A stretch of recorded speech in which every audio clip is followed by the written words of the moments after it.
بلفور دا وایي ما خپله مصر لیدل دی چې هغه ډېر بېکاره ملک دی، دغه خلک غیر مهذبه دي، غیر تهذیب یافته دي. نو زموږ کار دا جوړ چې یاره موږ ایجپت ته ولاړ شو و دوی ته تهذیب ورشو. ایډورډ سعید راغلی د دوی څه دا I'm sorry to say بخښه کوي د دوی څه دا کمیس کاږي. موږ به چې ساینس خپل کو، مټریالیزم ماده پرستي چې کومه دغه خپله کو،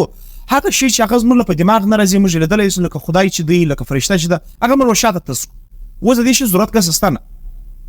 ټیک شو. ایډورډ سعید دا وایي یاره کوم ټیل لیونی دي. دا خبره شته چې در څو پورې دا مجلس روان یې، زموږ دوی کتابي جنګ روان یې، د فکر جنګ روان یې، دا کتاب اپلیکبل ریلیونټ دی. سوري په سب کانټیننټ کې دوه داسې قومونه ول، هغه تمسخر جوړ کړو د نور قومو دپاره، پښتون او سیک. هغه ته ویلې یار دا چې کوم جوکس دي، کوم مذاقونه دي، دا دوی په خپله په مشکل کریټ کړو. یو ښې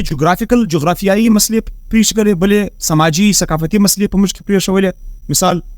دوی پیورلی پر دا شی باندې مجلس کوي چې ویسټ څنګه راولاړ سو، ایسټ څنګه مس ریپرزنټ کوي، یا یو قوم څنګه بل قوم مس ریپرزنټ کوي. نو سبا بس دغه اسماعیلي نه لانګویج از ا وار، لانګویج از ان امپایر وغیره وغیره. مثال څنګه د ورلد وار 2 بعد جغرافیا چې کوم دي یا ملکونه چې دي هغه د څنګه خراب پرېښو او ولاړول، او دا جام بوج کې وکړو. بسم الله الرحمن الرحیم. احمد صاحب خصوصا ستا ډېر شکریه، دا ټول ناس ځوانان چې کوم دي د دې شکریه ادا کوم چې دوی وخت راویستی، ډېر بهترین اکټیویټي ده. نو زه کوشش کوم د ډېر دروند کتاب وي او ډېر هیوي بوک دی، د دې چې کوم کانټینټ دی په هغه بعد کې موږ کرټیسیزم وکړو پر کتاب باندې، نقدانه جایزه به واخلو چې دا په دې کې هغه کم کریټیکل یا د کرټیسیزم د تنقید سره ریلیټډ شیان دي، پر هغه باندې به انشاءالله تبصره وکړو. خو د دې څخه تر مخه ماله د قرآن شریف یو آیات دی چې الله پاک فرمایي او مسلمانان ته که چیرې تی د الله او د الله د حکمو تابعداري نه وکړي، یعنی دا د آیات مفهوم زه بیانوم چې که چیرې تی د الله او د الله د رسول د حکمو تابعداري نه وکړي، زه به په نورو قومو کې داسې خلک پیدا کړم چې د هغه څخه به زه خپل کار واخلم. کوم وخت چې ما دا آیات وایي ډایرکټ ما ته ایډورډ سعید ماله په مخه باندې راغلی چې د څومره غټ خدمات د مسلمانانو د بچاول دپاره، د مسلمانانو د تهذیب د بچاول دپاره، د اسلامي تهذیب د بچاول دپاره د څومره غټ خدمات. انسان وشت بدندان چې حیران چې دا سړي څومره غټ کار کړی دی د اسلام د بچاول دپاره، د اسلام د پروپیګیټ کول دپاره، د پر مخ باندې د بیول دپاره. مخصوصه خاص کر ایسټ د څنګه د انګریز د مغرب د استعمار څخه بچاو کړی دی، او پرټیکولرلی خاص کر اسلام دپاره د کوم خدمات دي. امپلیسیټلی د انټینشن نه ولو چې یاره زه خاص کر د خدای او د خدای د رسول د خوشحالۍ دپاره، د خوشنودۍ دپاره زه دا کار کوم، یا دا کوم د کار وکړي دا پر مغرب پر مخ باندې یو ډېر سخته چپه خوله، مطلب دا چې دا کار وکړي. د ده نوم ایډورډ سعید دی. د دې پروننسیشن چې کوم دی خلک سعید ورته وایي، او د دې سپیلنګ چې کوم دی SAID دی، سید، لیکن سید نه دی، دا سعید دی، ایډورډ سعید. دا ځوان څوک دی، دا سړی څوک دی، دا فلسفر څوک دی، دا تیوریست څوک دی؟ دا تیوریست د مذهب چې کوم دی دا کرسچن دی، او دا په فلسطین کې پیدا سو. په فلسطین کې په یروشلم کې پیدا سو. د والد صاحب چې کوم ول هغه امریکا ته ولاړی. نو بیسیک ایجوکیشن چې کوم بنیادي تعلیم هغه د کور ته وکړي، بیا چې کوم په ایجپت کې سوري په فلسطین کې چې کوم د برټش سکولونو ول په هغه کې د اډمیشن وکړي او په ډېر ښه توګه باندې د بیسیک ایجوکیشن حاصل کړي. دغه بعد بیا ولاړی امریکا ته، او په امریکا کې په ټولو اکیډمیانو په سکولو کې دی په ډېر ښه پوزیشن باندې راغلی، او دی ډېر ښه سمارټ سړی هم دی. دا زه دې ته وایم. ایډورډ سعید که ته چیرې مثال په ویکیپیډیا باندې یا په نیټ باندې سرچ کړي، د ده ډېر بهترینه پرسنالټي ده. اور د ده په پرسنالټي کې ګسه دا شي د اوله سره هم ولو چې دا انګریزي استعمار نه خوښوي. د په پښتونولي باندې دوې درې جنګونه وکړو د انګریزانو سره په ګلیو په کوڅو کې، نو د ده په هغه پرسنالټي کې ټوټل هغه شی ریفلیکټ کېږي. دی په 1935 کې پیدا سولو. هغه ټایم کې مثال دنیا په ډېر غټ غړبړ باندې سره اخته وله، په جنجال سره اخته وله، ورلډ وار 1 ورلډ وار 2 ولو دغه ټایم ولو چې دی پیدا سولو، او د یروشلم کې پیدا سولو. دغه بعد بیا د چې کوم هغه دی د ایډورډ سعید په مابین په وړای باندې چې موږ وګورو دی څوک دی ماتې ته ویلې چې دی بیسیکلی دی فلسفر دی دی سماجی یا سیاسی کارکن دی د سیاسی کارکن څخه مراد ما دا دی چې کوم وخت په 1948 کې د فلسطین او د اسرائیل او عرب جنگ وسول په 1948 کې د پابلیک کې دغه په پروتست کې د بهترین کردار ادا کړی په فلسطین کې او په نور ځایو کې باقاعده مثلا ډبرې غورځولې پروتست کوي د پکچرز شاید پر نت باندې پراته وي. یعنی زما د خبرې مطلب دا دی چې ایډورډ سعید کوم دی هغه د انګریز چې کوم ډومینیشن دی یا چې کوم ډومیننس دی دا بالکل خلاف دی. یعنی ته انګریز ته دا نه څه کولای چې ته پر نور ملکو باندې پر نور قومو باندې ورسې هغه ملکونه غصب کې دغه ملکونه کولونایز کې په خپل اجرداری کې راولي په خپل استعمار کې راولي. دا غلط دی دا صحیح کار نه دی. ټیک شو دا او دغه سره کوم دی د یو څه آیډیاز ډېر مشهور دي چې کوم وخت د ایډورډ سعید نوم راوړو په ویسټرن فلسفي کې د درګردو غټ کار چې کوم دیغه اورینټالیزم دی چې موږ خبره ورباندې کوو. بای اورینټالیزم ګس دی چې او نه خبر دا د زموږ د خلک چې کوم دی هغه د آی اس ام چې کوم سفکس دی یا لایکا ده چې موږ په اردو کې ورته وایي د دې ټول اکثر د زغستو کوشش کوي لیکن دا یو فلسفي ده دا یو تیورټیکل تھاټ دی یو فلسفیکل تھاټ دی چې خلک یې شرعي مثال بخې دا سره ډیر ټورستا چې هغه په ایزم سره ختمیږي کمیونیزم دی کیپټالیزم دی اورینټالیزم دی پوسټ کولونیالیزم دی پوسټ سټرکچرالیزم بلا بلا بلا دا غتر نور. ټیک شو دا پر اورینټالیزم باندې کار کړی دی او دا سره پر اوکسیډنټالیزم باندې کار کړی دی. دا چیش دی اوکسیډنټالیزم بیسیکلی د بنیادی طور پر د ګرد دنیا چې کوم دا په دوه په یو باینری پوزیشن کې اچي. د باینری پوزیشن څخه مراد دا دی چې یار یو خواته یو شی دی بل خواته بل شی دی. که اسمان دی مځکه ده که ښځه ده نر دی که ایست دی ویسټ دی په دا باینری پوزیشن کې یو خواته یو بل خواته بل په دا باینری پوزیشن کې چې کوم دی یو سبجیکټ دی بل آبجیکټ دی یو ډومیننت دی یو سبورډینیټ دی یو چې کوم دی پاورفل دی ابل چې کوم دی پاورلیس دی. زموږ لپاره دا کول پکار دی چې موږ پر دا شی باندې غور فکر وکړو چې بای باینری پوزیشنز څه مراد دي او دا څنګه پاور شیریږي فرام سبجیکټ ټو آبجیکټ. صحیح دی. زه ډېره بخښنه غواړم ما څه د انګریزي توري بې اختیار ول کېږي زه کوشش کوم چې هغه توري زه په پښتو باندې وړاندې کړم لیکن که چیرې د کوشش څه وتله زه ما ته به ډېره بخښه کوئ. دغه سره ساتھ ساتھ چې کوم دی پر ډي هیومنایزیشن باندې هم کار کړی دی. ایډورډ سعید چې کوم دی پر ډي هیومنایزیشن باندې هم کار کړی دی. یعنی څنګه بعض قومونه راولاړېږي چې هغه نور قومونه ډي هیومنایز کوي. د ډي هیومنایزیشن څخه مراد دا دی که چیرې مثال ته یو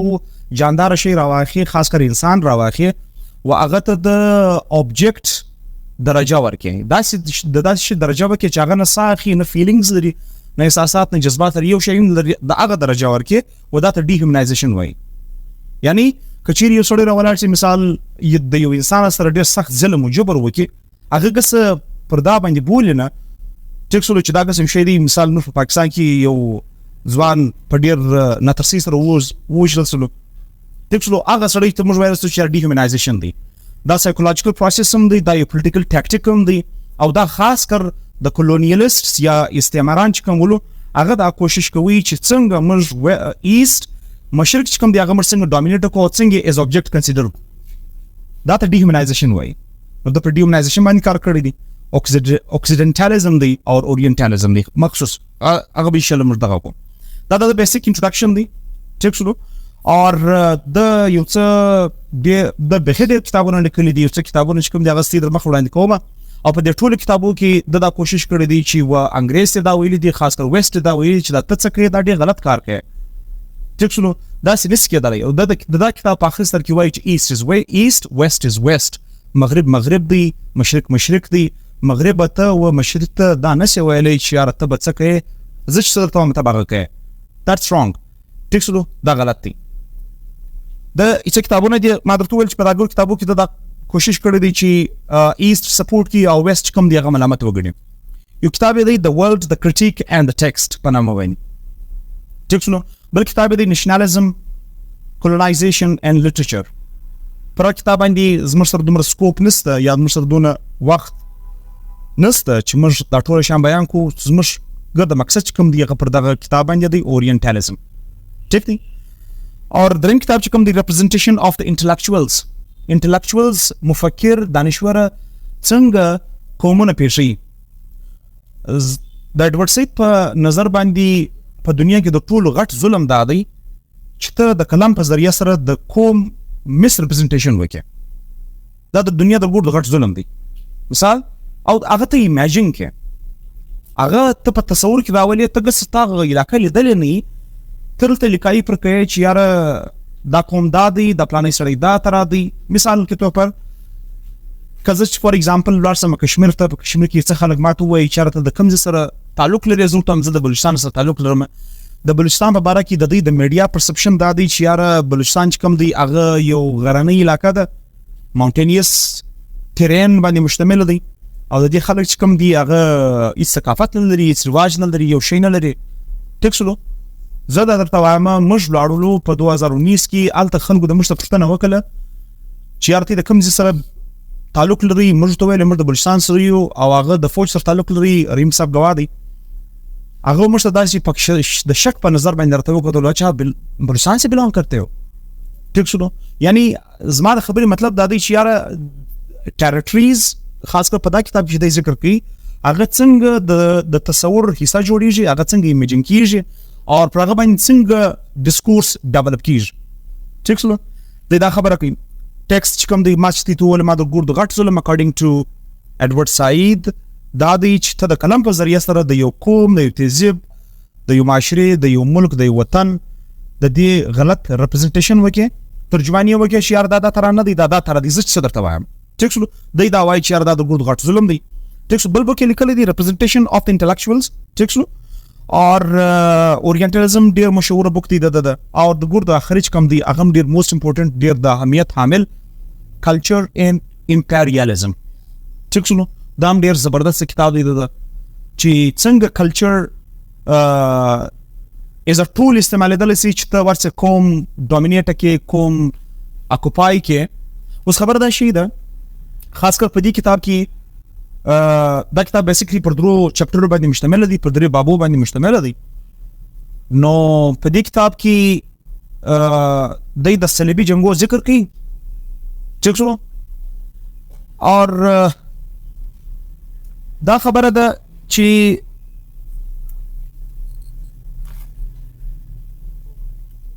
صلیبي جنگونه په 1078 کې شروع شول 1078 اور در 14 صدۍ پورې دا اوسېدلو 300 کاله مبني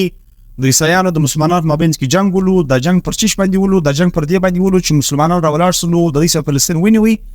ټیک شلو. نو عیسایانو دا کوشش وکړي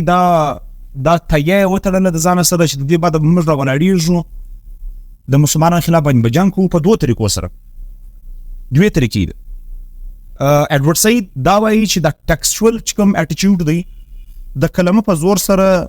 د کوم غلطه ترجمانی کول دا ډیره زوروره ده تر دې چې ته تور راواخې توپک راواخې او خلک ډومینیټ کړي د خلکو باندې قبضه کړي د خلکو په وطن باندې استعمار دا هغه کړي. ټیک شو. دی وایي دا ټیکسچوال اټیچیوډ چې کوم دی د کلمه په زور سره چې دا ډیره زوروره ده ډیره ظالمانه هم ده او ډیر فروشیس ده دا تور استعمالي. ټیک دی. نو دغه بعد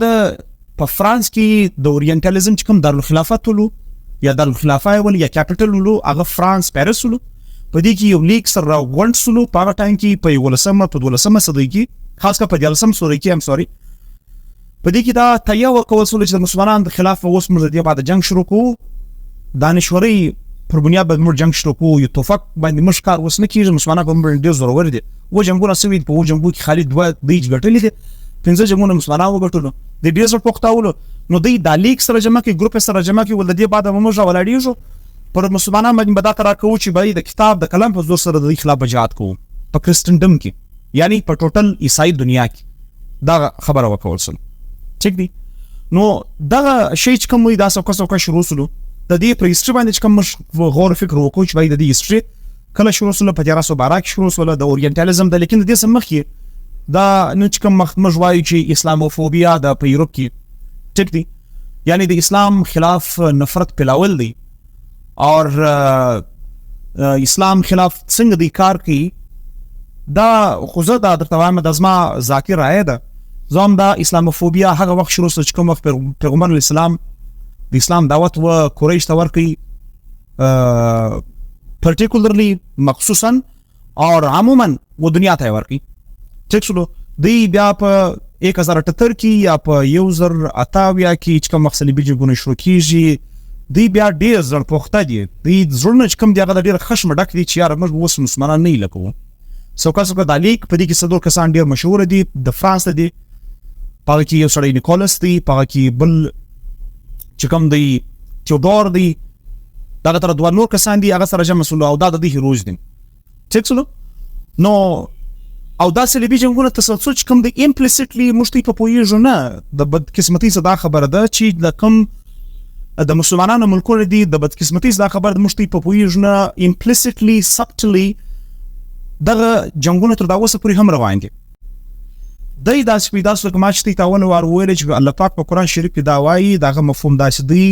چې مسلمانانو که چیرې تی د الله د حکمو او د الله د رسول تابعداري نه وکړي، نو زه په غیر مسلمانانو کې یا په نور قومو کې داسې خلک پیدا کړم چې دغه زه خپل کار واخلم. او ایډورډ سعید تقریبا هغه سړی پر دا باندې تنقید انشاءالله موږ بعد کې وکړو چې باید د تنقید جایزه به بعد کې بیا دا اوس موږ په دې کتاب باندې راځو چې په دې کتاب کې څو باب دي، څو چپټرز دي. په دې کتاب کې بیسیکلی بنیادي طور په 3 چپټرز دي. کتاب ډېر دروند دی، تنقید موږ بعد کې ور باندې کوو. ټیک شولو. په اول کتاب کې دا کتاب کې چې دی د چې کوم مین کلیم دی، خاص دعوا ده په دا ټوله کتاب کې چې دی دا خبره کوي. دی دا وایي چې مشرقي دنیا بیسیکلی دنیا چې کومه ده هغه په دوو حصو کې سره تقسیم شوې ده، د ویسٹ اینڈ د ایسٹ. ټیک شولو. مغربي اور مشرق. صحیح دی. مغرب څنګه د کلم په زور سره، د کتاب په زور سره، د ډرامې خاص کر د نن سبا د ډرامې په زور سره، د فلمانو په زور سره څنګه د مشرق عموما او د اسلام خصوصا غلطه ترجمانی کوي، دغه د کلیم دی. او دغه دعوا چې کومه ده د په ډیرو مثالو سره سپورټ کړی ده، دی دا سپورټ کوي. ټیک شولو. هغه باندې کلل بخي ډیر غټ کار دی. زما خود دی نه د خیال زم چې په یو هفته باندې دا ختم سي، ډیر اوږد بحث دی. موږ دلته یو چې دا څو اگزامپلز راکړو، مثالونه راکړو چې هغه کم کسان دي هیروز چې کوم دي چې یاره تا د کرسټنډم دپاره، تا د کرسچیانټي دپاره، تا د عیسایت دپاره دونه بهترینه کار وکړي. ټیک شولو. موږ به تا ته دا وکړو. لکه مثال کې طور پر رودیارد کپلینګ په نامه باندې تیار ودلی دی، انګریز دی، اورینټلیسټ دی. ټیک شولو. د کتاب لیکلی دی، دغه نوم چې کوم دی هغه کیم دی. کیم افغانستان ته راځي، دا یو انګریز دی. کیم دوی څنګه پیښوي. ټیک شولو. دونه زبردست پیښوي چې انسان تصور نشي کولی. او رودیارد کپلینګ چې کوم دی خپل اورینټلیسټ دی، دی نوبل لارټ دی. مسله دا ده چې موږ به طور مسلمانان زموږ څه ذمواري جوړیږي. ټیک شولو. یعنې موږ دوی ته کوم جواب ورکولی شو، هغه ایډورډ سعید پخپله موږ ته دا راښیي چې د ایسټرن خلکو دپاره، هغه خلک چې په ایسټ کې اوسېږي، په پاکستان کې اوسېږي، په افغانستان کې اوسېږي، په میډل ایسټ کې اوسېږي، مشرقي وسطا کې اور بنګلادیش وغیرہ وغیرہ چې کوم ملکونه دي، د دې کوم ذمواري جوړیږي چې یاره د مغرب ته په کوم طرز باندې جواب ورکړي. ټیک شولو. نو دا د کلیم ولو چې وایي د اورینټالیزم چې دا تقریبا پر 6 سنچریز صدی باندې یو روان یو مهم دی، هغه څنګه پر دې چې مبني دی چې مشرق غلط ریپرزنټ کی، مشرق غلط ترجمانی په ویسٹ کې وکړي، مسلمان ډیر خراب پیش کې. ټیک شولو. هغه موږ په درېیم باب کې موږ دا وایو چې یاره چې کوم وخت اورینټالیزم امریکې ته شفټ شولو، بیا امریکې او مسلمانان ته څنګه په کومه نظر باندې ګوري، هغه په درېیم چپټر کې خبره ده. ټیک شو. اوس موږ راځو دغه په دې کتاب کې د اول چپټر کې د سکوپ خبره کوي. د سکوپ څخه مراد دا دی چې یعنی هر کم شان دي چې هغه موږ په اورینټالیزم کې وایي. ټیک شولو. یعنی سکوپ هغه دایره ده، هغه چاردیواري ده. ټیک شولو. هغه ټیکسچوال چاردیواري ده چې په هغه کې موږ دا ګورو چې دغه کتاب یا دغه فلسفه چې کومه ده، یا دا جنګ چې کوم دی، یا دا سوچ و فکر د مغرب ده، په دې کې کوم هغه شان ډسکس کېږي، کوم شان باندې بحث مباحثه کېږي. اورینټالیزم کوم موږ نوم وارو، یا پلانای چې کوم دی اورینټالیست دی، خدای نه خواسته حاکم چې کوم دی هغه یو اورینټالیست دی. ټیک دی. نو اوس زما کار چې دی دغه شی چې کوم دی په اورینټالیزم کې موږ ګورو. یعنی زما کار دا دی چې زما پیورلی دا کار دی ولی مغرب د ما سره دا وعده کړې ده، او انفورچونیټلی په بدقسمتي سره دا تر خلک چې کوم دي زموږ په ملکو افغانستان دی، پاکستان دی، سب کانټیننټ دی، زه ټوټل ایست خبره کوم، سعید هم دا خبره کوي چې یاره په وسم دا تر خلک سته چې هغه ته نیټیو انټلیکچوالز ګرامشي ویلي دي، د ایټالي یو مفکر دی او دی په خپله د ګرامشي سره ډېر متاثره ولو. ټیک شولو، دی دا وایي چې یاره چې کوم نیټیو انټلیکچوالز دي دا زموږ د پرویز ودوای سلو مثال په پاکستان کې هغه څنګه هغه کوي مس ریپرزنټیشن کوي د اسلام ده. ټیک شولو، دا د بدقسمتي خبره چې موږ دا خلک آیډنټیفای کو او د دې چې کوم دی د مغرب د هغه موږ په سي توګه باندې دی جواب ورکو. ټیک شولو، نو په اورینټالیزم کې بیسیکلی بنیادي طور پر دغه شی باندې دغه کیږي. اچھا، په اول کتاب کې د بیخي ډېر مثالونه مولوي صاحب بیان کړي دي. په هغه کې یو نوم به ته یادېدلی چې ډېر کبیر انسان ولو، زه نه وایم بلکې مطلب ډېر نیوز پیپرز ډېر آرټیکلز پر دې خبر باندې کوي. بیلفور، آرتر بیلفور په 1917 کې چې اسرائیل ته حق ورکوي چې یاره موږ د فلسطینیانو ته او دنیا ته وویل چې یاره موږ د اسرائیل لپاره په فلسطین پر ټریټري باندې دننه موږ د اسرائیل لپاره یو ځای موږ ودی ته عطا کوو، لہذا دنیا دې خاموشه کښېني. بیلفور هغه سړی، بیلفور ما درته وویل مال اورینټالیزم چې کوم دی هغه سکول اف تاټ دی، سوري هغه سوچ فکر دی، هغه سوچ فکر دی چې هغه د علاقې په باره کې ته دا شی په دماغ کې ایمیجن کوي، تصور کوي چې یاره پلاني علاقه څنګه ده، پلاني سړی څنګه دی، پلاني قوم څنګه دی، هغه لیکي د یو خاص مقصد دپاره. اورینټالیزم دا دی. نو دا بیلفور صاحب چې کوم دی هغه کوم وخت چې دی په پارلیمنټ کې د برټش ته ناست دی په 1905 کې دی د مصر په باره کې ګایږي، وایي مصر چې کوم دی هغه ډېر خراب دی، د مصر خلک چې کوم دی هغه بالکل غیر منطقي خلک دي، هغه ایلوجیکل دي، هغه ایرریلیونټ دي، هغه یو ریلیونس نه لري، هیڅ جواز نه جوړیږي، هیڅ توک نه جوړیږي چې دوی په دې دنیا کې واوسیږي. ټیک دی، دی illogical دی irrelevant دی irrational دی د دې سره د دغه د دماغ څخه کار اخلي هم نه. بیلفور دا وایي ما خپل مصر انګل دی چې هغه ډېر بیکاره ملک دی، دا خلک غیر مهذب دي، غیر تهذیب یافته دي. نو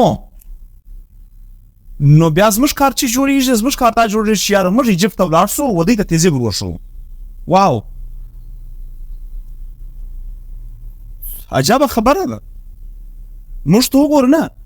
مثال زه پارلمنټ ته وایم الله دې نه کوي زه بیلفور یم، زه ته وایم یاره ایجپت ما په خپل انځلی دي، دونه بیکاره خلک دي، دومره ایلوجیکل، غیر منطقي، ایرریشنل، انساینټیفیک، ایلوجیکل، کاله نیله پیله دا تر خلک دي، په یو شی سره نخسي، خړیاماران دي، ګلټنز دي، خالي ډوډۍ خوري، بغیر ډوډۍ ګزه دغه هیڅ تهذیب نه مذهب لري، نه کلچر لري، نه تهذیب لري، یو شی هم لري. نو راسي موږ ایجپت ته لاړ شو دوی تهذیب ورښو. دا خبره بیلفور په 1905 یا په 1906 کې ام سوري هغه ډېر ته ما سره ورک دی، دی و پارلیمنټ ته د برټش پارلیمنټ ته دا خبره کوي. او یو بل صاحب هم دی چې هغه ته کرومر وایي. کرومر هم مطلب دا تر دی چې هغه په ایجپت کې خپل خدمات ورکړي دي د کرسټنډم دپاره، د عیسایت دپاره او د کولونیل امپایر دپاره. ټیک شو، نو دی دا خبر کی چې یاره ایجپت داسې صحیح. ټیک دی، او دغه سره مثال زه د یو دغه درته کوم، زه کوشش کوم چې د خبره چې کومه ده په پښتو کې درته بیان کوم، خو ما درته وویل مال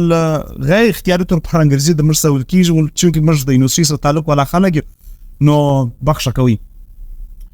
اچھا، کرومر وایي کرومر ما ته وویل مال چې کوم اورینټالیزم دی، ایډورډ سعید د هر شی چې کوم دی هغه په باینري پوزیشن کې مولوي صاحب یې شي. باینري پوزیشن کې دلته دا باینري پوزیشن څخه مراد دا دی چې یاره اسمان دی، مځکه ده، مور ده، پلار دی، خور دی، ورور دی، دا باینري پوزیشنز، ایست دی، ویسټ دی. ما دا هم درته ویل چې یو فاعل دی، یو مفعول دی، یو سبجیکټ دی، یو آبجیکټ دی، یو ډومیننټ دی، زورور دی، یو بل کمزوری دی. دی خپل ځان زورور ګڼي، ټیک شو، او دا نور چې کوم دی دا کمزوره ګڼي. مثال اوس کرومر څه وایي؟ کرومر ایست یا ایجپت څنګه پیش کړی دی؟ ټیک شو، دی دا وایي چې مثال دی یورپینز چې کوم دی هغه په صحیح معنا منطقي خلک دي، او بل د علمي خبره ده چې موږ په خبر یو چې کوم وخت ډارک ایجز ولو محمود صاحب تاسو هم هیستوري ویلي تاریخ معمولی د یورپ ته کوم وخت میډل ایجز ولو په میډل ایجز کې یورپ بالکل تاریخ ولو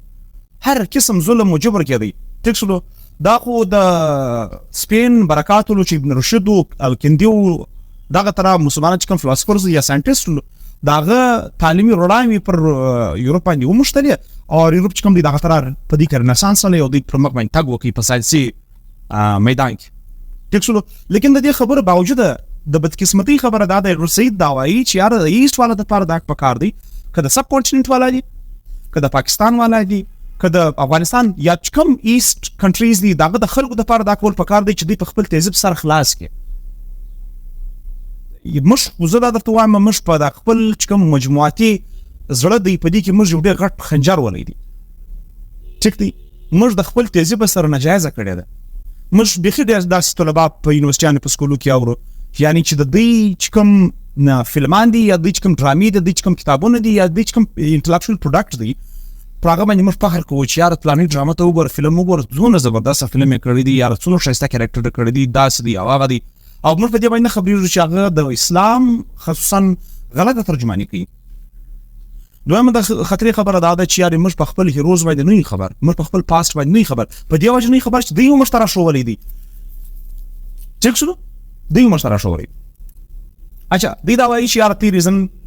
نه لري یو شی نه لري تی غیر منطقي خلک یاست لہذا موږ د ازماري جوړ چې موږ دې شی درو شو ټیک دی اور بیا پر یو بل پیج باندې کزتی دا وایم چې یار دی دغه اصلاحات د ایسټرن خلک د پاره سبا کړی دي چې یار د ایراشنل دي ټیک شو یو ریزن نه لري ایس والا خلک کوم دي نه ډیپرایوډ دي مطلب دا تر لکه کښنیان بالکل مختلف دي تهذیب نه دی معلوم ټیک شو اور په دا بل خو چې ورته ګوري یورپ چې دی هغه ډېر ریشنل دی ډېر ریزنبل دی ډېر ساينټیفیک دی ډېر نوینګ دی اور د استاد کار کردار ادا کوي وغیرہ وغیرہ ٹھیک سنو نو دلته ایڈورډ سعید دا کوشش کړی دی چې یار پر دې بای چې بای مشتي اور فکر وکړو اور چې مش لږ مخته لاړ اچھا د دې سره بات کې کوم دی په دې اول باب کې په دې اول چپټر کې د پر څلورو داو باندې کار کوي د څلور داوی دي اوله داوا دا ده چې یار دا اورینټالیزم چې کوم دا یو سکول اف ثاټ دی ټیک شلو یو فکر دی صحیح شلو فکر د چا دی فکر د مغرب دی د چا په باره کې دی د ایست په باره کې دی څنګه فکر دی چې یار ایست خراب دی بالکل یو شی هم نشته خیر خیریت دی ترځي موږ مثال دی ټیچینګ کو ودی تهذیب ورشو ټیک شلو دویم چې کوم د دې داوا ده د ایډورډ سعید ده دویمه داوا دا ده چې دا یو اورینټالیزم یو کارپوریټ انسټیټیوشن دی یو اداره ده اداره څنګه ده په دې کې لانګویج ډیولپ کیږي په دې کتابونه لیکل کیږي باقاعده ډپارټمنټس دي بهر یونیورسيټیانو ته سړی ولاړ شي باقاعده ډپارټمنټس او یونیورسيټیانې دي مطلب اورینټل یونیورسيټي اف نیویارک فار ایگزامپل مثلا دا یونیورسيټي وجود نه لري خو ماته ته مثال در ټیک شو هغه ګس باقاعده دا کار دا غدي ولې ډیر پاک صاحب کار په مخ باندې راخص چې اسلام ته باکو اسلام ته بتوان رسو ایس بخرابو زموږ کوم ډومینیشن دی هغه موږ ګردمر هغه کو ټیک دی هغه موږ بګردمر ډومیننت دی نو دا یو کارپوریټ انسټیټیوشن دی او په کارپوریټ انسټیټیوشن کې یو سړی دی هغه نوم چې کوم دی فوکو دی هغه یو تور استعمالي هغه ته ډیسکورس وایي ټیک شو و ډیسکورس چې ډیسکورس هغه شته ول کیږي چې مطلب کله چې دا وایم پلانې از ډیسکورس عمران خان از ډیسکورس یعنی عمران خان هر ځای ډیسکس کیږي دا باره خبرې کیږي دا په باره کې سوچ فکر ډیولپ کیږي نو دا اورینټالیزم چې کوم دی هغه از ډیسکورس دی یورپ ته چولار سي مثال وسم کچيري مثال ولار سي مرزا صاحب کړی دی ویسٹ ټیک شو البته مثال مش ټول ته ایشینز ولکیږي ټیک شو یعنی درېمه داوا چې کوم سید ده هغه دا ده چې یار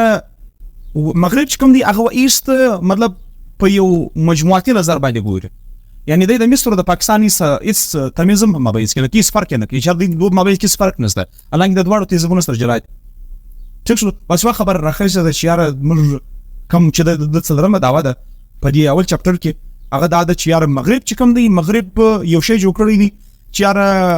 د وایټ مینز برډن لږ مش په دې غور پر دې باندې غور وکړو د وایټ مین برډن څخه دا مراد دی چې یاره د دنیا ټکه چې کومه دغه سپین سړی اخیستی د سپین سړی په یورپ کې اوسي دا د ګورا یا د سپین سړي یا د ویسټرنر دا ذمواري جوړېږي چې ټوله دنیا ته هغه وروښي تهذیب وروښي. یاره موږ څه شي یو؟ موږ ته خو الله پاک قرآن راکړی دی، پیغمبر یې راستولی دی، ټیک شو. موږ څنګه دی پوه کې یا موږ پر سایډ باندې کښېږدوه هندوان چې کوم دی خپل ځان لپاره تهذیب لري، سرلیکي والا د خپل ځان لپاره تهذیب لري، نیپال دغه ته راغی، ټیک شو. دی دا وایي چې یاره وایټ مین برډن دی، دا دنیا مطلب دا دنیا ته تهذیب ورکول د قسم بوج دی، دا دنیا ته تهذیب ورکول دا د دوی کار دی. دی دا وایي ویسټرن دا ویسټ دا وایي مغرب دا وایي چې دا زموږ کار دی چې موږ ته دا درښیي. مثال کے طور پر چې په افغانستان کې چې کوم وخت دا اول راټې کې دی په 9/11 بعد دی څنګه راولاړ شولو، مطلب جواز جوړ کړي، افغانستان څنګه پیش کړي، د افغانستان علما څنګه پیش کړو یا د افغانستان خلک څنګه پیش کړو، ټیک شو هغه دی. خیر په دې شی باندې موږ په اخر چپټر کې باندې خبره کوو. هیستوري د بیان کله دی په دغه کې وایي چې دا په 1312 کې شروع شو اورینټالیزم، لیکن دې څه مخکې د دې وجود ونه، ټیک شو. په دې کې ډېر خلکو کار کړی دی، د دې چې کوم هیروز دي هغه بیخي ډېر دي. مثال دی په اول چپټر کې د 2 کسانو ډېر غټ ذکر کوي. اول چې کوم دی ډانټې دی، د ډانټې د نامه به تېر ویلي دی یو ډرامه ولیکله و ده ته په سیمه ناش شاباشۍ میلاو شوله په ویسټ کې، د یو ډرامه ولیکله هغه ته وایي چې انفرنو و تیز وور ته ویل کېږي، بیخي ډېر تیز وور. او یوه یې ولیکله چې د ډیواین کامیډي په انفرنو کې دی څه شم کوي، ډانټې راولاړېږي پر پیغمبر اسلام باندې اټیک کوي، ټیک شو، اور پر اسلام باندې اټیک کوي، اسلام باندې څنګه اټیک کوي، د داسې د انفرنو کې ډانټې راولاړ شوی دی، یو کیریکټر یې پیش کړی دی، هغه کیریکټر چې کوم دی هغه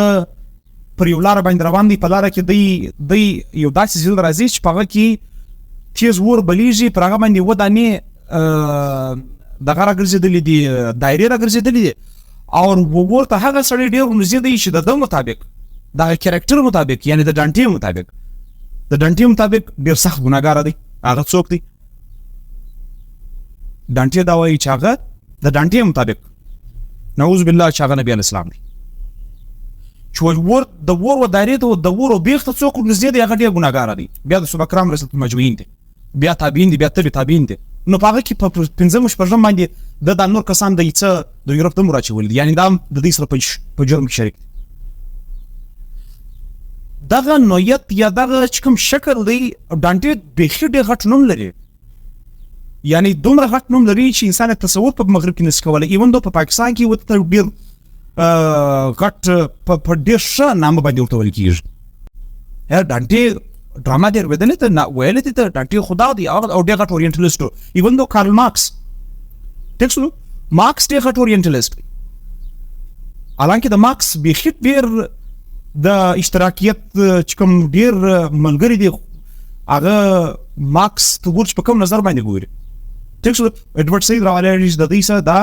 ایم سوري ټو سي بخښه کوي، د دوی سره دا کمیس کاږي پر شا برش دي، دا زما ذاتي رایه ده، ټیک شو. د دې سي هټ کې ما دپاره دا کول نه دي پکار چې دا خبره وکړم چې پر دې شابرس، ټیک شو، لیکن زوروره خبره ده زموږ دپاره دا کول پکار دي چې موږ دا ته هغه وکړو، ټیک شو. اچھا بیا ورته اورینټالیسټ قسم سټیج دی. پخوا زمانه کې کدی ډرامې چې به کېدلې، ناټک به کېدی، هغه به دا ته راولي چې مطلب حاکم ته به یو کیریکټر وکړي، اشاره ته به دا کار کوي، په ګلۍ کې په کوڅو کې چې به کوم وخت پکښېوالي باندې موږ بازۍ کولې، یا راته ډاکو یې ته پولیس والا یو قسم کیریکټر جوړ کړي وو، ټیک شو. د اورینټالیسټ باقاعده سټیج دی، پر سټیج باندې څوک دی؟ مغرب چې دی هغه هیرو دی، ای خوراکۍ چې کوم دی په دا ایست کې چې اوسېږي، په سعودي عرب کې چې اوسېږي، په مصر کې چې اوسېږي، مصر سوري اخو ساوث افریقا سوري افریقا، افغانستان کې وغیره چې کوم ایسټرن ممالک دي، دا چې دا ویلن دی، دا غدار دی، دا ناجایزه کوي، دا ډېر سخت ذلیله مکرو سړی دی. ای ویسټ والا چې کوم دی هغه ډېر پاک سړی دی، ډېر تهذیبیافته دی، ټیک شو. نو دی دا قسم سټیج بیانوي، په هغه کې دی مختلفه خبرې کوي، دا شماتي ته وویلې، ټیک شو. په دې کې دا دی چې ایست وایټ چې کوم دی هغه پروټاګنسټ دی، یا بل چې دی انټاګنسټ دی، ټیک شو. اچھا دغه بعد چې کوم دی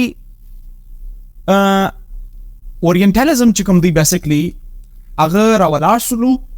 یو سکول اف تاټ یا ایز ا کارپوریټ انسټیټیوشن، هغه راولاړ شولو د مغرب مدد یې وکړي چې باید څنګه تاسو راولاړېدلی سئ په ګرد دنیا باندې څنګه استعمار قائم کولای شي. ما پاول سره کې درته ویل چې یاره د اورینټالیزم مطلب دوه قسم ټول استعمال شو، دوه ذرایع ویل. یو ذرایع خطوره ولا چې صلیبیان راولاړ شول یا عیسایان راولاړ شول یا ویسټ راولاړ شول د اسلام خلاف د ایست خلاف جنگ شروع کړي. دویمه خطرناکه چې کومه حربه ولا یا ذریعہ ولا هغه کتاب، خط، ډراما، ناول اور فلم وغیرہ وغیرہ دا شانه وکړو او دا ډېر خطرناک دي او ډېر ضرور هم دي. ټیک شو. دغه پرچم باندې چې ول په بج مې مو په پیټ مې څه کېږي. ټیک شو. زما په نظر باندې زوم یا خاص کر ایډورډ سعید دا وایي چې ټیکسچوال چې کوم اټیچیوډ دی ډېر خطرناک دي. دویم چپټر ته راځو. د ښې ډېر خبرې په اول چپټر کې شوي دي. دویم چپټر کې دی راولاړېږي دی اورینټالیزم چې کوم هسټري ده، مثال د 1312 شروع کېږي بیا تر انډسټریل یا صنعتي انقلاب پورې چې په 1719 کې وشو په فرانس کې. د 1719 بعد چې کوم د جنگ عظیم اول پورې چې کوم ټایم دی دا ماډرن ټایم دی. ټیک شو. په دې کې دا خبره کوي چې یاره اورینټالیزم مړ شوی نه دی. اورینټالیزم چې کوم دی هغه ژوندی ولو د 1799 بیا د ورلد وار 1 پورې ژوندی ولو. په دې کې بیا مختلف خلکو کار کړی دی، لکه مثال کې ته پر په دې کې کامټې صاحب چې غټ سوشیالوجست دی هغه یو خبره کړې ده چې لا اف 3 سټیجز. په دې کې دا خبره دی د مذهب څخه بالکل خلک متنفره کوي. یاره دا مذهب چې کوم دی د اسلام چې کوم دا مازی یو هرسي ده، یو کفر دی د دم مطابق د کامټې مطابق. او د دې کامټې موږ په سوشیالوجي کې کامټې چې کوم دی یو ناوړه د کیسه لري. ټیک شو. هغه زره سم ته بیان چې د کنټریبیوشن چی. ټیک شو. دویم کامټې څه چې کوم کامټې یو نظریه پیش کړو چې لا اف 3 سټیجز پر نامه باندې باقي دا وایي چې بای اول واره په یو زمانه کې دا تراولو چې مذهب ډیر ډومیننت ولو. اوس دا زمانه راغله چې یاره پوزټیویزم یا ساينس کوم دی هغه ډومیننت دی، لہذا موږ بای چې ساينس خپل کو، مټیریالیزم ماده پرستی چې کومه دا خپل کو، هغه شی چې هغه زموږ په دماغ نه راځي موږ لیدلای شو لکه خدای چې دی لکه فرشته چې دا هغه موږ شاته تاسو اوس دې شي ضرورت کا سستانه. ټیک شو. ایډورډ سعید دا وایي یاره کامټې لیونه دی، کامټې از جست ا ماد. صحیح. او دغه تر د سپنسر خبره کوي چې بلک اورینټالیست دی دا وایي چې سروایول فور د فټیسټ. سپنسر ولړیږي بیا مغرب ډیر ښه ډیفند کوي چې دا خو نو دغه جنگ دی چې څنګه مسکولر څونه طاقت تر سره یې خپل دښمن ته ماته ورکولی شي. دا خو سروایول فور د فټیسټ دی. ټیک شو. مغرب سره چونکې هر څه سره دی، لہذا د دې حق جوړیږي چې دوی پر دا نور قومو باندې ظلم وکړي، پر دا نور قومو باندې دوی استعمار راولي، لوټ مار وکړي، هر څه وکړي. ټیک شو. بیسیکلی دی د دوه خبره کوي. دریم چپټر ته راځو. په دریم چپټر کې دی د ورلد وار 2 بعد کومه خبره کوي. دی ایډورډ سعید په دغه بوک کې دا وایي چې یاره په دویم چپټر کې بېخي ډېر اگزامپلز دا تر ورکړي دي چې دی خپل کلیم خپل دعوا په سپورټي نو هغه د مشر چونکې ټایم نشته. ټیک دی. په دریم چپټر کې دی دا خبره کوي چې د ورلد وار 2 بعد اورینټالیزم د فرانس څخه شفت شلو، د انګلند څخه شفت شلو. ول دغه دوه د غټ قوتونه ول. فرانس چې فرانس افریقا لاړی، انګلند چې کوم لاغه ایشیا ته راغلی. صحیح ده. اور فرانس هم دغه تر چم کړی. مثال کې ته پر یو سړی دی هغه ناولست دی، ناولان لیکلو، ډېر مشهور سړی دی، کونراډ، جوزف کونراډ. دا یو کتاب لیکلی دی د هارت اف ډارکنس. ټیک شو. کتاب ما په خپل ویل دي چې یعنی د هارت اف ډارکنس د افریقا ته دی وای دا چې د تور مطلب څه چې ورسې به تیاره عجبه خبره ده یار. افریقا کې انسانان نسته، مسلمانان نسته، تهذیب نسته، رواج نسته، خلک نه وسیږي، د دوی د رین سن طریقې نسته. خالي ته ښه سړی ټیک ته ښه زه بد یم، که تا خوړلې پټاټې که ما خوړلې چپس داسې خو نه ده. نه افریقا کې د جوزف کونراډ راولاړ شوی دی. افریقا یې څنګه بلیک ښکاره کړې ده، یو شی نسته، تکه توره تیاره ده. موږ وایو چې یعنی ایجوکیشن چې کوم دی هغه د انلایټمنټ د موږ سره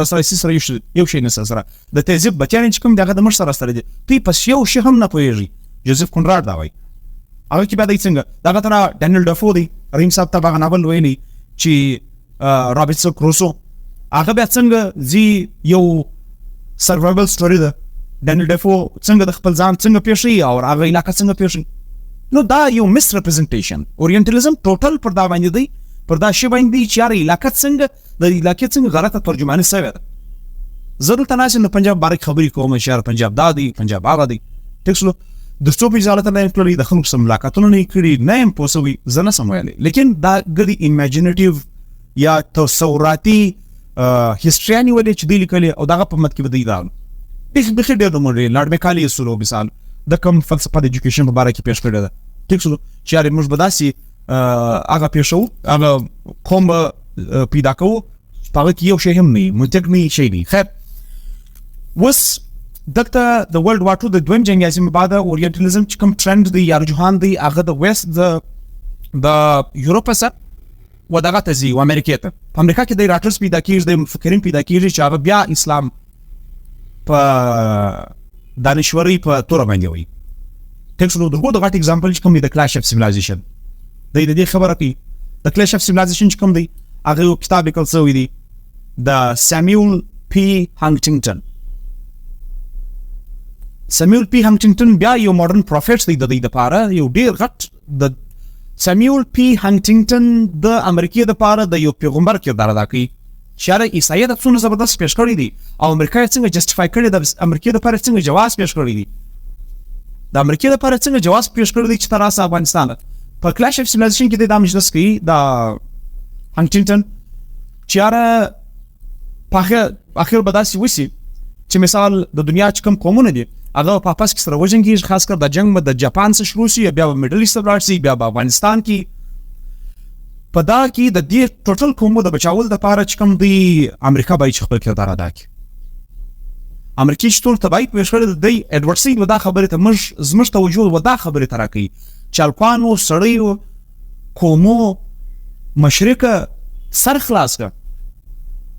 سر خلاص کا په دې خبره باندې تو سر نه خلاصه ته په دې خبره باندې سر خلاص کې چې یاره دا امریکن جسټیفیکیشن دی د امریکای د استعمار لپاره د امریکای استعمار لپاره یو قسم جسټیفیکیشن دی چې به ورسره پلانې ملک چې کوم دي خلک ډېر خراب دي دهشتګرد دي میلیټنټ دي بیا د ډېر مافي لنګوټې لري غټې لمنې دي او سنگل کلرانې دي او غټې ژرې دي او په ښځو باندې ظلمونه کوي او دا کوي هوا کوي ټیک شو درځئ پاکستان ته وایي بل ته وایي موږ ته لار راکړئ either you are with us or with them موږ ته لار راکړئ موږ دوی تیزې ورشئ دوی څنګه نه پوهېږي او بیا پر دې باندې د ګوډ خطرې خبره ده پر دې باندې according to ایډورډ سعید پر دې باندې ډرامې جوړېږي فلمان جوړېږي برته پر هغه باندې پیسې ګټي ټیک شو برته د دې څه دوی معیشت جنریټ کوي یو قسم مونوپولي د ټوټل دنیا هغه کړی ده او امریکا د مطابق دا دی چې امریکا یو قسم لیبرل ورلد آرډر جوړ کړی دی لیبرل آزادانه ورلد آرډر د دنیا مبارک یو لیبرل ورلد آرډر جوړ کړی دی کچېری په ګرد دنیا کې د دغه ورلد آرډر ته تاوان ورسېدی دی را ولاړېږي بیا یو ترانه یو ترا جواز ته پیښوي مثلا زه یو ذاتي اگزامپل در کوم د خپل ځان سره مثال د امریکا او د ایران مابینځ کې کوم تعلقات له 1979 پورې بهترین تعلقات ول د رضا شاه پهلوي سره خودي شیر شکر ول امریکنز لیکن چې خمینای ریولوشن رالی په ناویه کې بیا د امریکا او د دې مابینځ کې تلخیانی پیدا شوه او وس خدا دی سانکشنز دی کسات په وجه د دې چې ایران را ولاړېږي د دوه لیبرل ورلد آرډر باندې څه ګوتې وي ټیک شو ایډورډ سعید دا وایي چې دا اورینټالیزم هغه ترا مسکولر دی توانا دی او طاقتور دی ژوندی دی او در دماغ ډیر زورور دی ټیک شو نو زموږ سازمواري جوړېږي په اخر کې دا خبره کوي چې وایي صدا وایي چې یار ایسټرن خلکو به اشتي راولاړ سي په د خپل کلم په ذریعه باندې څونه افسوس خبره ده چې یار یو عیسائی راولاړېږي ایډورډ سعید په خپل عیسائی دی ټیک شو په فلسطین کې پیدا شوی دی امریکا ته تللی دی د امریکا په کولمبیا یونیورسيټي کې سبق ویلی دی په 77 کې سوري دا کتاب چې کوم دی په 77 کې شایع شوی دی په 63 کې دی په کولمبیا یونیورسيټي کې سبق او توای په 200 یونیورسيټي کې دی لیکچرز ورکوي د 200 سلام زیات دی لیکچرز ورکوي او د فلسطین چې کوم نېشنل فرنٹ دی اورګنایزیشن دی تنظیم دی دغه یو زبردست غړی دی پولیس ورتالیس کې دی ولاړیږي چې کوم وخت جنگ کیږي په هغه کې ډبریم غورځي د اسرایلی جاهلیت خلاف زه خدا وایم زم کچیر د نن ژوندۍ ولا یو کچيري ایډورډ سعید نن ژوندۍ ولا نظام د فلسطینیانو په اول صف کې بدای ولاړ و د اسرائیل خلاف ټیک دی نو دی دا وایي چې یاره ایسټرن خلکو ته یې لږ هغه دغه په چمه دي لږ په اوښ کې راسي لږ ته ایسته ناجایزه کېږي خاص کر مسلمانان ته دی دا وایي به یې داسې د دې خلاف لیکن انفارچونیټلی بغیر ډاکټر حمیدالله بغیر محمود غازی چې په معاذرات سیرت کې د زبردست پر اورینټالیزم باندې کړی دی محمود غازی صاحب او ډاکټر حمیدالله دغه تر نور هغه پر ډارک هورایزن باندې څه چمکیلې ستوري دي چې هغه لږ کار کوي لیکن هغه کافي نه دي صحیح دي نو بیا په آخر کې دی دا خبره کوي چې یار ایست از ایست ویسٹ از ویسٹ مشرق مشرق دی اور مغرب مغرب دی هیڅ کله هم دا نشي کېدلی چې مغرب په مشرق باندې ګډ شي یو وخت کې به داسې کېږي چې به یو ارمیګډون یا یو ډېر غټ جنګ به کېږي د دوی دوو مابین کې ډېره مننه سوال شاید زما د کملمي د وجې څه راڅه غټ شي هغه باندې به زه معذرت پیشګي معذرت غواړم چونکې د چې کله دا کتاب ولیکئ د مغرب په حواله سره خاص کر نوم چومسکی هغه ډېر کار کړی دی چې هغه اسرائیل نه سپورټي او د مغرب په حواله سره لیوپولډ ویس ډېر کار کړی دی چې د هنګري د نوم بیا محمد اسد وګرځېدی او دریم سړی دا هم د نورم کسان سته و چې دا کوم د فلسطین او د اسرائیل چې کومه مسله ده ان سوال لا دی و دې ته یو مذهبي مسله وایي که یو قومي مسله وایي دویم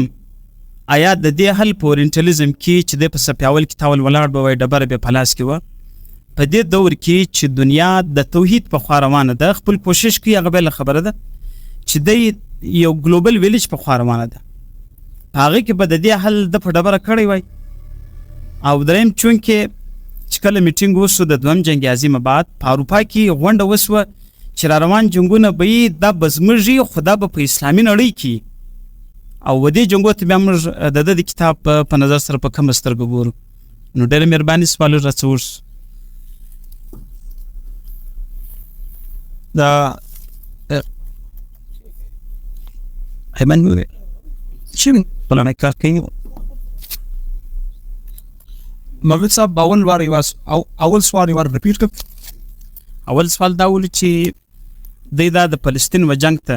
د مذهبي جنگ بولی کې قومي یعنی عرب قومي جنگ بولی اول داسې خبره ده چې کوم وخت دا کتاب ما وایي په دې کتاب کې د کوشش دا کړی دی چې یاره څنګه مغرب را ولاړېږي هغه اورینټالیزم چې کوم دی دی په خپله ودې ته یو قسم مذهبي جنگ وایي ولې دی د په دې کې اول چپټر کې د صلیب د جنګو حوالې ورکوي او دغه سره سات سات چې کوم دی د کروسیډ سره سات سات دی د ایجپت د عربو د خاص کر د عربو ملکو حوالې ورکوي نو زما په نظر باندې نظام دی خاص کر اسلام دلته ټارګټ کوي چې ایست عموما اسلام خصوصا دی ټارګټ کوي چې یاره اسلام څنګه د لاندې راغلی دی مثال د قسم مذهبي جنگ دی اکارډینګ ټو ایډورډ سعید دویم او د دې حل په ګلوبل ویلیج کې د دې حل په کومه لار سره شای ځکه چې غربي نړۍ پر دې باندې غونډه وکړي چې را روان جنګونه به هغه په اسلامي نړۍ کې او هغه جنگ به زموږ یو به د دې په نړۍ کې ګټه به موږ ته د دې دپاره دی کوم دغه لري دا چې دی اوس خبره پوسټ کولونیل تیوري ته ځي نه چې کوم وخت ورلډ وار 2 وسلو دغه بعد 1960 دغه ډیکیډ اف انډیپندنس وایي چې مطلب په دې کې بلخي ډېر ملکونه آزاد شول نو پوسټ کولونیل آیا د انډیپندنس یا ذاتي و ملکو ته ورکول شوی که نه ورکول شوی زما په نظر باندې دا دی چې ایډورډ سعید هم دا خبره کوي چې ازادي نه درکول شوی پوسټ کولونیل دی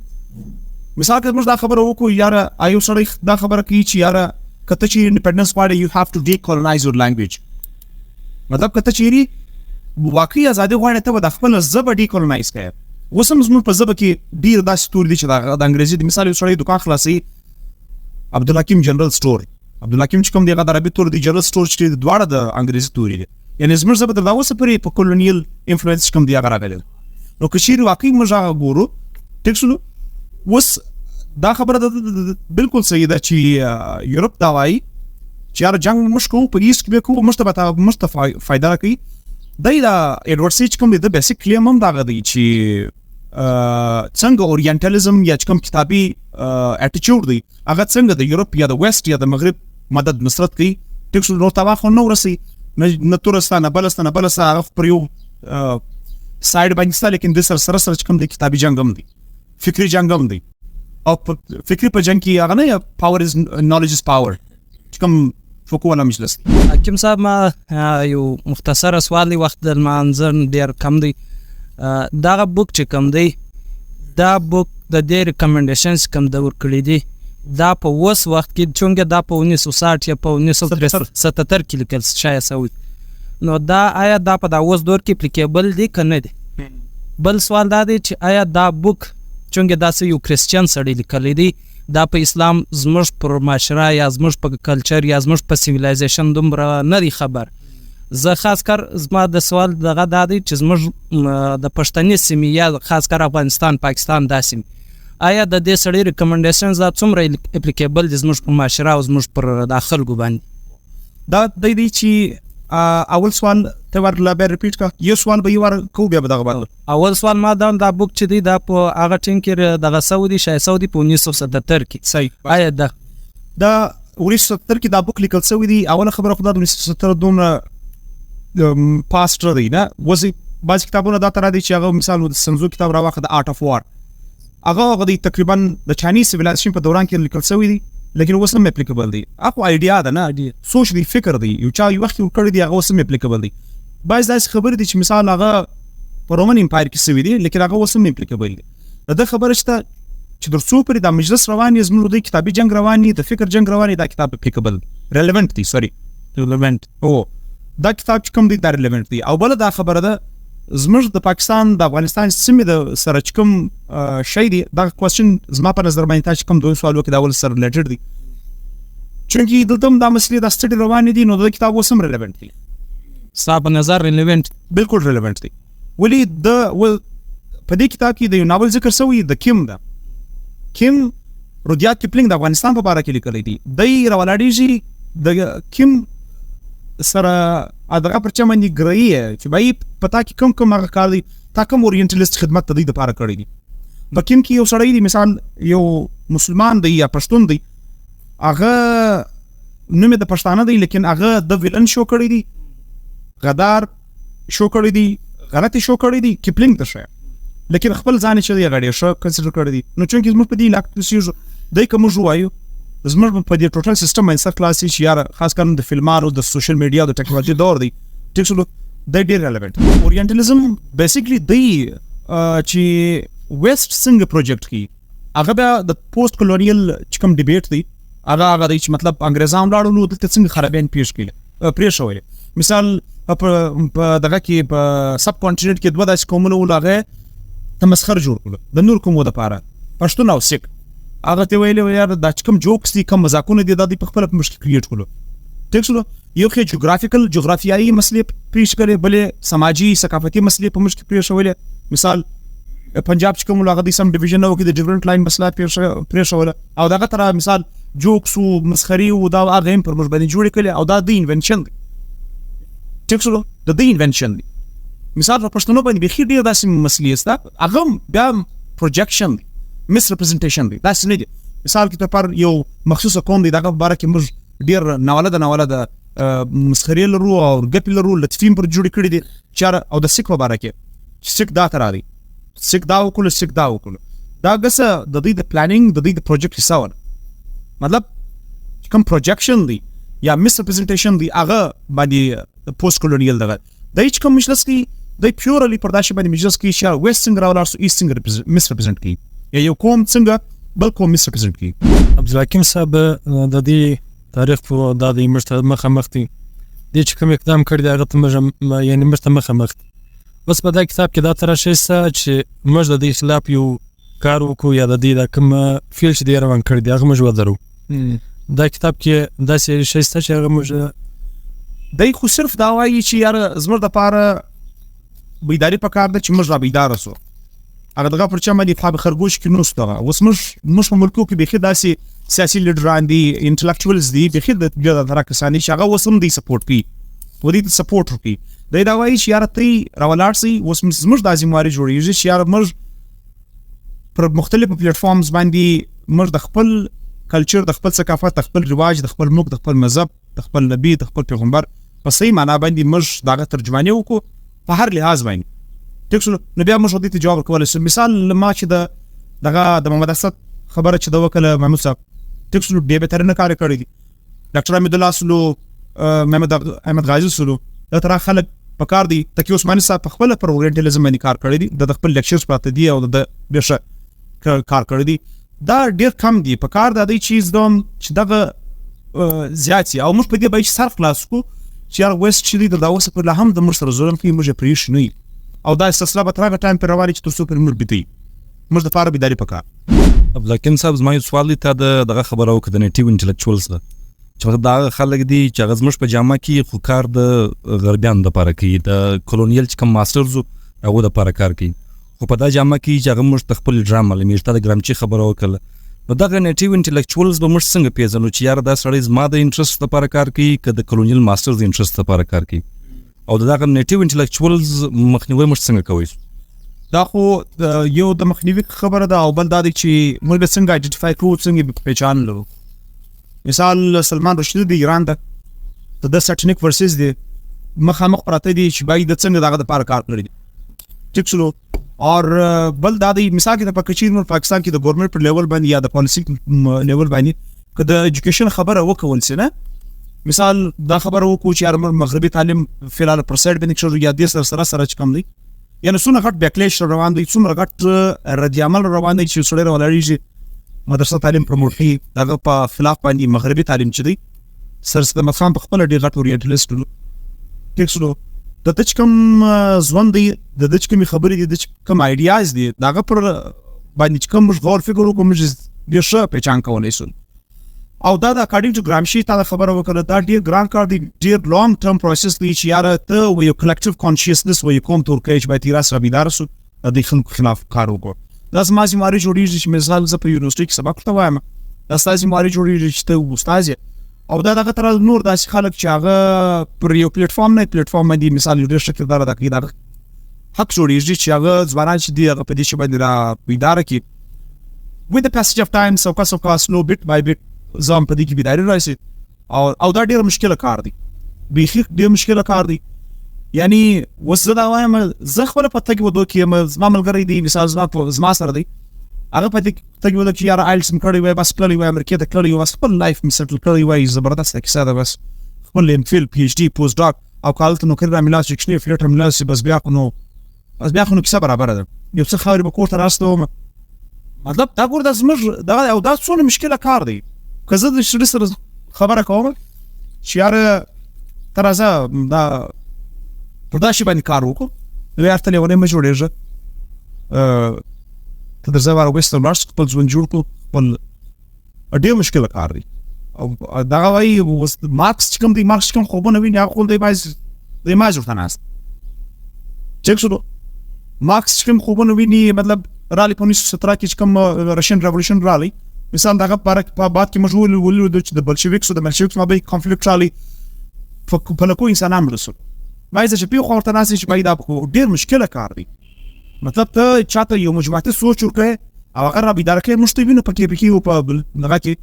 چې یو سپیسیفیک قوم ته مثال ته سوچ نشي ورکولی چې یاره هلکه ستا خلاف غلط کار کېږي، راپور رسه د پاکستاني چې کوم اسټابلیشمنټ دی د هغه خلاف ودرېږه یا کوم هغه دی په هغه کې برته دراړو نه دي. نو زه دا وایم مثلا ډېر مشکل کار دی، ولې خاص کر بیا په پولرایز سوسایټي کې لکه د پاکستان ده چې هلته پبلیک اوپینین دونه ډیوایډ دی چې انسان تصور نشي کولی.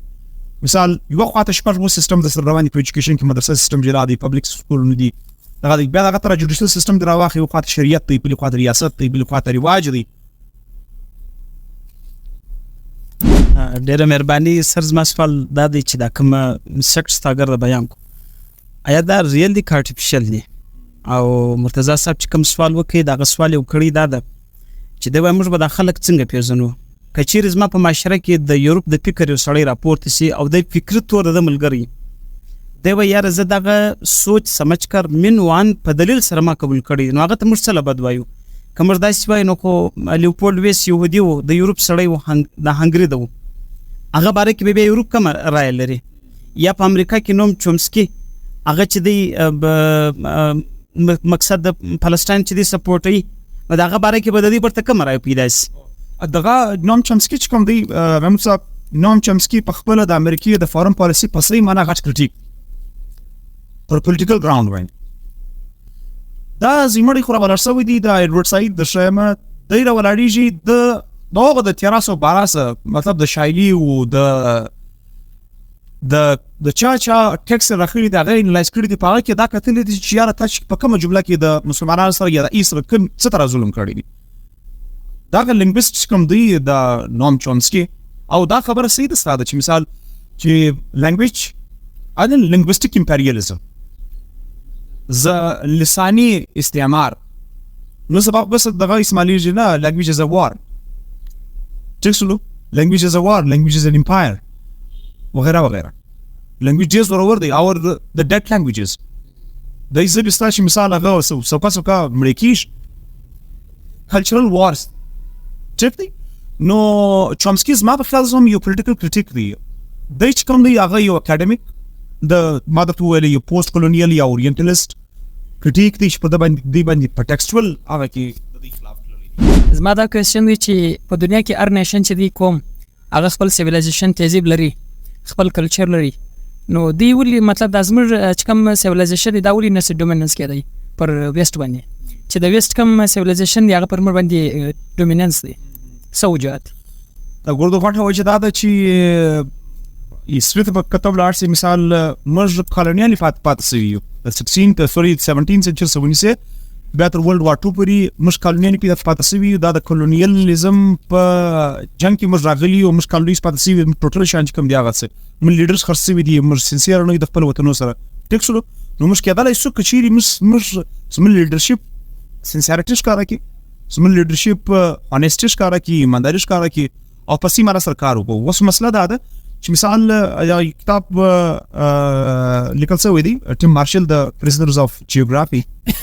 اکه دا مجلس کوي چې یار مثال څنګه د ورلد وار 2 بعد جغرافیا چې کوم دی یا ملکونه چې دی هغه د څنګه خراب پرې شو ولاړو او دا جام بوج کې وکړو. ما ته ویل مال مثال د افغانستان د پاکستان مابین چې کوم ډیورنډ لاین دی دا دونه کنفلیکچوال جوړ کړی دی، دونه متنازع دی چې دا اوس پرې زموږ د مابین کې دا کومه په غاړه کې سره واچول. د انډیا یا پنجاب راوخه د پاکستان پنجاب راوخه دغه تر دي کشمیر دغه تر مسله پرې شو ټیک شو دا او فرانس په اغلته دا تر چمنو وکړو په افریقا کې. نو دغه مسلې تر اوس پر رواني کومونه په غاړه کې سره لیدل دي چې اتفاق راسي لیډرشپ سنسیر لیډرشپ راسي او کریټیکل تھینکینګ په خلکو کې راسي ان شاء الله دا بیا وخت سره. عبدالحکیم صاحب ما سوال دا ده چې دا کومه خبره ستا وکوله د ډیورنډ پر برابر باندې چې پاکستان او افغانستان دا خو دواړه اسلامي ملکونه دي، دی پر دغه مابین کې دا کومه کرښه د لیکل تېره سوې ده د ډیورنډ تاره دا د چا په سرپرستي کې تېره سوې ده او د دې بنیاد چا ایښی دی، دا په څه وجه تېر سوی دی، دې غرض څه شی دی؟ دا خو دواړه اسلامي ملکونه دي سره ورونه دي،